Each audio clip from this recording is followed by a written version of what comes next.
Namaskaram students. What is the previous chapter we have discussed about? Warehouse. What is the advantages of warehouse we have seen?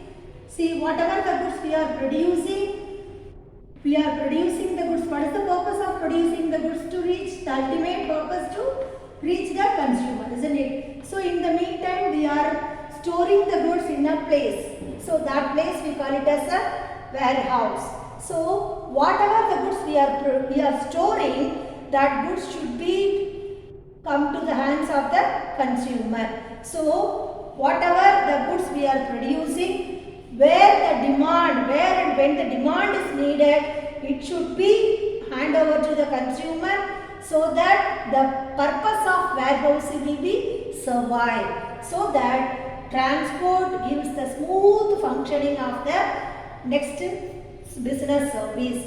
So we are going to learn about the transport, which will give the smooth functioning of the business.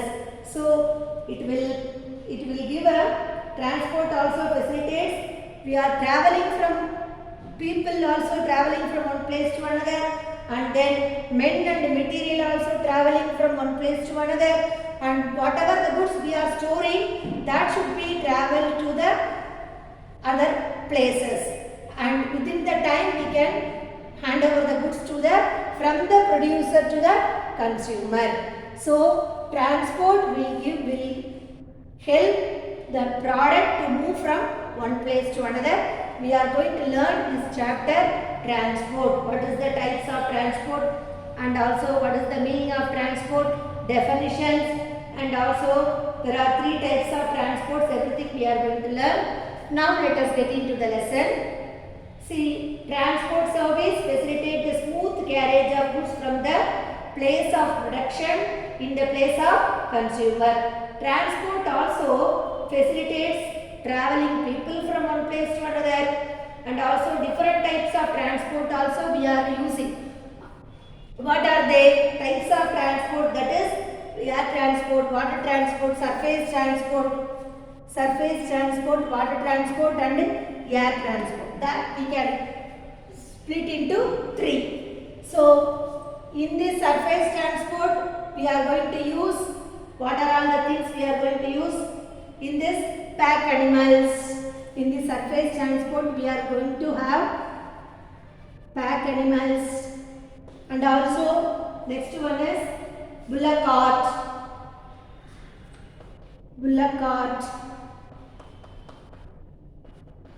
Then next one, road transport and motor lorry, buses, everything will come under the surface transport. Then railway also will come under the surface transport. Under the category of water transport, what will come in under the category of water transport? Waterways are inland water transport, and sea water, ocean or sea water, ocean transport or sea transport. We can divide into 2: inland waterways and coastal shipping. How to ocean going ships may also divide into 2. That in the ocean going ship we can divide into 2. That is linear and also trams. Linear ship and also trams. So sea transport and lot of ocean types of transport we are going to learn in this lesson.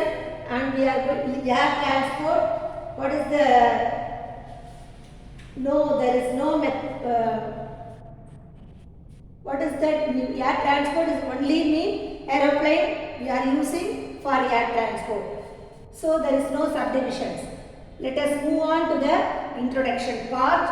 Let us move on to the meaning and also definitions of the transport. What is the definition? The term transport, it also includes clerical, mental and manual occupation involved in the operation of road, rail, canal, sea and air transport. So through surface transport, through water transport, to air transport, we are using all kinds of transport. So goods have no use. Whatever we are producing the goods, what is the use of producing? It should be reached to the ultimate consumer when and where the demand is needed. So, goods have no use unless they are made available at a place where and when they are needed. Transport is the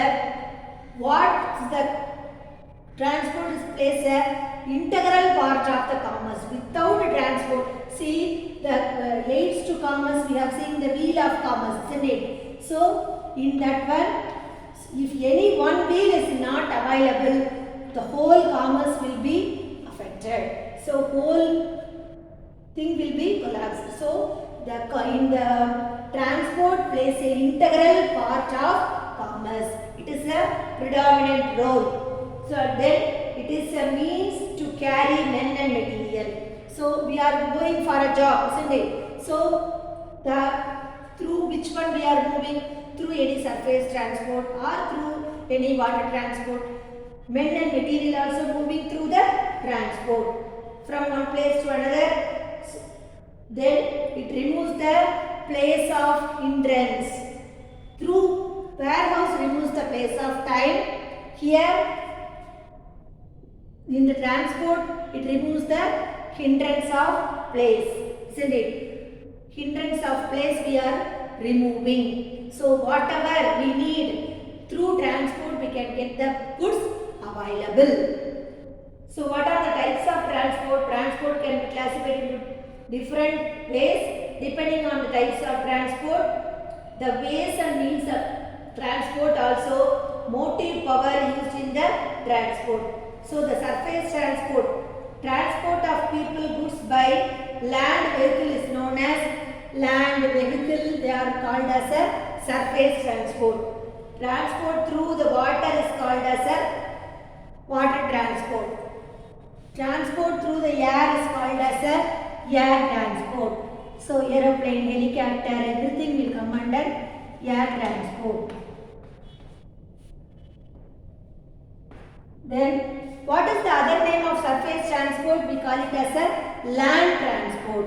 What is the other name of surface transport? We call it as a land transport. Now let us see what is one by one pack animals, bullock cart. So surface under the category of land transport, we have pack animals, bullock carts, road transport, railways, everything. One by one let us discuss.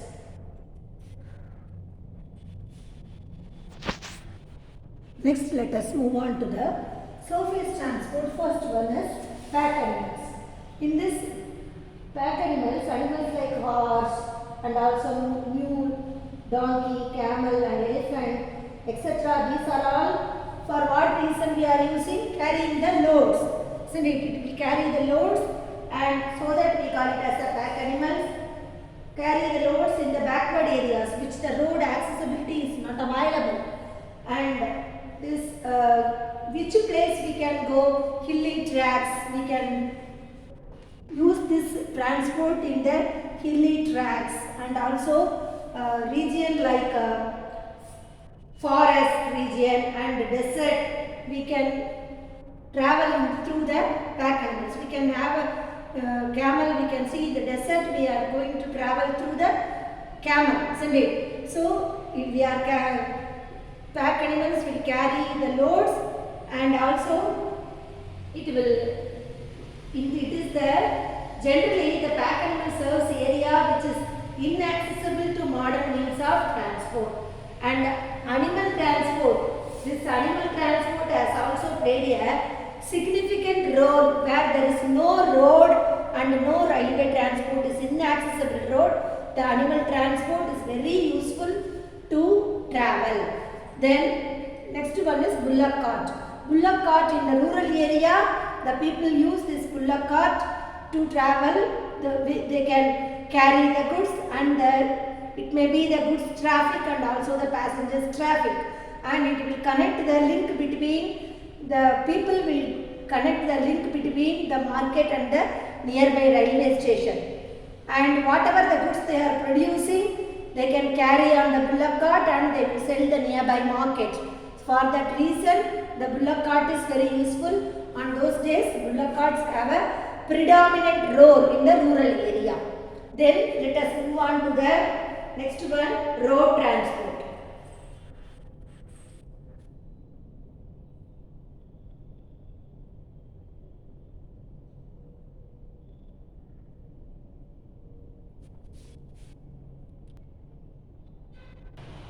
Next, let us move on to the road transport. Road transport is one of the most promising and potent means suitable for short and medium distance. We can cover short and medium distance. And another advantages is it provides basic infrastructure for bringing the majority of people who are living far away from the villages. And then it is into the mainstream of the nation. So, because of the invention of road transport, there will be the advantages of the road transport, that is flexibility, reliability, speed, and then only the door-to-door service will be increasing. So it will increase the mode of the other transport. After invention of the road transport, it will lead to the motor and lorry buses transport. So the people invent the wheel-based. Then from the dawn of revolution, from the dawn of civilization, because of the civilized, people are civilized. Up to the bullock cart, the people are not civilized. After that, they are invented the road transport. Based upon the road transport, they have invented the motor, lorries and buses. So, what is the impact? Because of the dawn of civilization, people have traveled, has been endeavoring to form the road transport and use the wheeled vehicles. And also, what is it facilitates to transport what men and material can transport. Then the credit of revolutioning the road transport, the credit of the revolution in the road transport will lead to the introduction of the speed and a greater carrying capacity in the system of motor and lorry transport. Based upon this, so the introduction of this petrol engine and later diesel engine was introduced. This kind of vehicle has been offering good competition in the railways. So these will be these are all the advantages. Then next one is tramways. Tramways is very famous in Calcutta, isn't it? So tramways is made in when it was started, tramways is invented. It was started in the year 19th century. So tramway is very famous in the Calcutta only. It is very famous. So when it was started, the tramways, it made appearance in the 19th century. 19th century onwards, the people were traveling in the tramways in the form of transport suitable for all the big city, because Calcutta is a big city, isn't it? So tramways were initially horse drawn. It was drawn by the horse. After that only it was steam engine. Then later it was steam powered, and now it is electrically operated. So its carrying capacity is large. So the tramway's carrying capacity is very large because of the high population. Then they are able to cope up with the peak hours during the traffic in big cities with greater popularity of motor buses. Tramways are, when slowly it was declined, up to 1933 tramways was available. So slowly it was declined in the Madras city. Tramways are still in the Madras city of 1933. After that only tramways are not available. Still now we can see the tramways in the Calcutta. Now they are using the tramways. Then railway transport. Railway transport plays a predominant role, isn't it? So invention of steam engine. James Watt. Do you know who invented the steam engine? Because of James Watt, today we are traveling through the rail, isn't it? So the invention of steam engine by James Watt.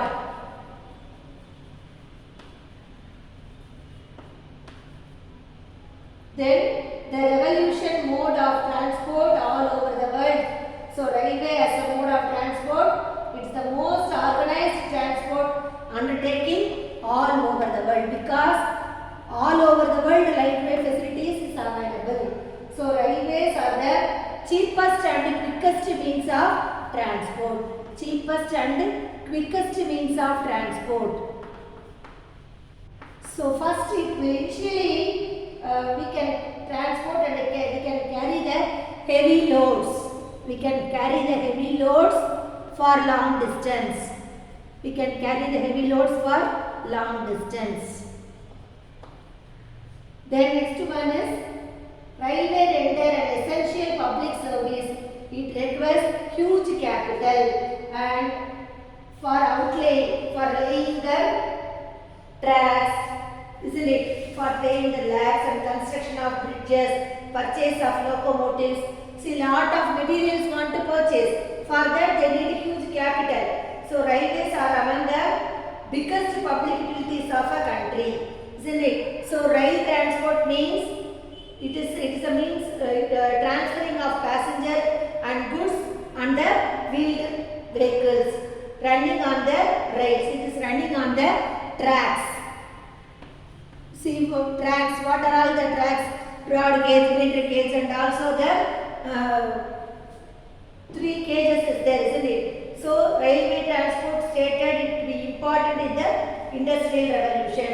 So meter gauge. So there are 3 types of tracks are there, isn't it? So meter gauge, broad gauge, and also narrow gauge. Meter gauge, broad gauge,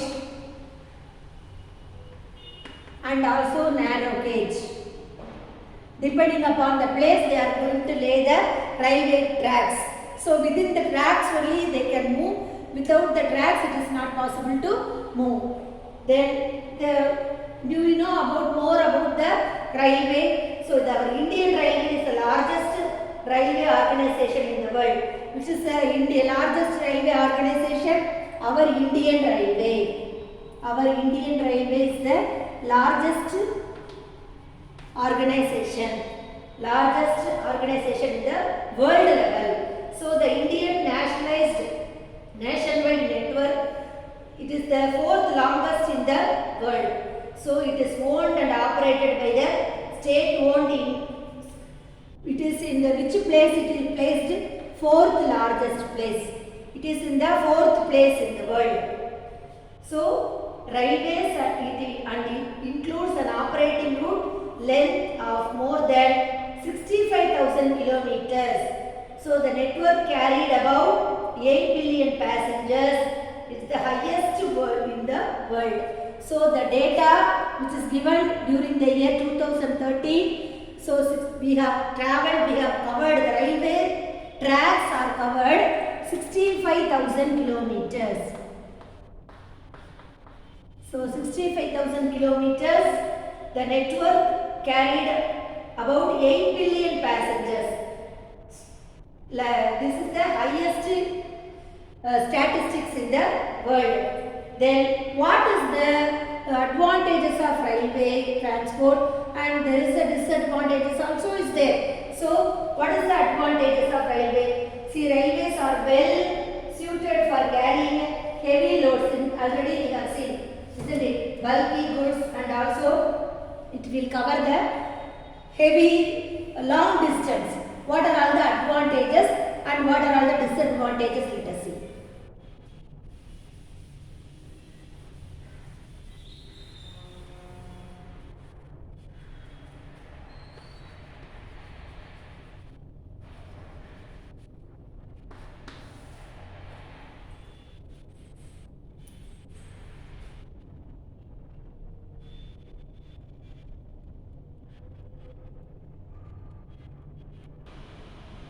Next, let us move on to the railway transport. What is the advantages and what is the disadvantages? See, first let us see the advantages. Railways are well suited for carrying heavy and bulky goods for a long distance. We can cover a long distance, and then it can provide long distance and throughout the day and night we can travel. So this is one of the advantages. So there is no, without unbroken service, without breaking the service, we can travel throughout the day and night. And the safety of the product. So it can provide better production and safety to the goods than motor transport, than the other motor transport the product, whether we are sending the glass product, glass work, the product will be very safety. Then the goods generally carried in, they are going to carry the goods in a closed wagons, isn't it? They are not going to transparent. So few goods are transparent. They are not going to close the coal, all those things. So remaining everything they are going to carry in a closed wagons, and also it is not exposed to the it is not going to drench in the rain, or it is not going to affect through sunlight. So the safety of the product, whatever the color will not be diminishing. Then low operating cost. So through the initial investment, though the initial investment is very high, even though it is in the long run, the operating cost will be very low in the railway transport, and it will be proved a cheaper mode of transport. So first initial stage it will have a huge capital investment. So later on it will be very low operating expenses. And then there is a periodical timing. It requires less time than the motor. See, compared to other transport, it requires less time and it carries goods over long distance, and also the speed will be great. With the great speed, less time, the product will reach the consumer at a correct time, isn't it? So it has a regular schedule of timing and it is available throughout the year. It is available through the train. Nowadays the pandemic season only there is a stop the train. There is no availability of the continuous availability of the train. Whereas all the throughout the whole year the train will be running, isn't it? So it provides unaffected services, whether the rainy or shiny, whether whatever it may be, whether irrespective of the weather condition, the train service will be, railway service will be available. So this is the advantages. Now let us have a disadvantages. So the railways, the rates are very high. Why? To carry the lightweight goods. So the railway rates are relatively higher than the motor transport for transporting the lightweight articles over the short distance. And also it will operate in a particular track, isn't it? It is inflexible as it is operated to a particular track which cannot be deviated from the set route. They can travel. Meter gauge means they can travel through the meter gauge. Then narrow gauge means they can travel particular set route alone. Broad gauge means they can travel through the broad gauge. They cannot deviate from the set route. Then next one is in rural area it cannot offer adequate traffic because of uneconomical operating cost. So rural areas cannot offer the traffic, isn't it? Because rural people don't know about the railways facilities. Because of the reason, the operating cost, uneconomical operating cost. Then next one is it requires heavy investment for installation of tracks. If we want to have a tracks or anything else, we need heavy investment. Huge investment is needed, and the maintenance and increase also increases the fare of the users. Not only we are laying the tracks, we have to maintain often the tracks, whether it will be very proper, whether there is any stone in the tracks, that should be removed. Everything then and there they have to visit the tracks. Then and next one is the railway are not fully utilized, and if wagons and coaches are half empty to the capacity, a heavy financial burden will be cast on the railway. So whatever the wagon or the trucks, coach, everything should be fully they have to occupy. If there is no unreserved means the railway department will going to get the loss. All the coaches will be fully utilized. Otherwise, the loss, who is going to bear the loss? The department of railway is going to bear the loss. Automatically, the government is going to get the loss. So, let us move on to the recent trends in transportation. We have discussed about the railway transport advantages and disadvantages. Let us move on to what is the recent development in the transportation.